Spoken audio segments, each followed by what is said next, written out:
Okay, good morning, no? Today is June 12, no? Holiday. It's about Independence Day sa Pilipinas, no? Today I'm here in the Tito Norbing, no? Morning ang primero treatment, no? This is TENS, no? The transcutaneous electrical nerve stimulator together with the hot pack, no? Sa iyang back muscles para pa-release na to sa iyang back muscles yung tightness, kay tightness man cause an injury, no? Muna nga magisod siya ginawa to sa tightness sa iyang muscles, then ato ibutangan og TENS para kuano. This is about 5 minutes, and then ang first to management is the hot packs. Then we do the massage, no? We do the massage, then whole body massage na para to increase yung blood flow, no? And after that, we do the mind, no? Muna ito isulobit ito nga, we do the cardio exercises and then the plyometrics for the brain, no?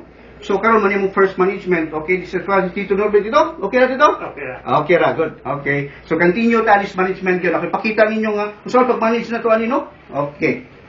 Ibo stop.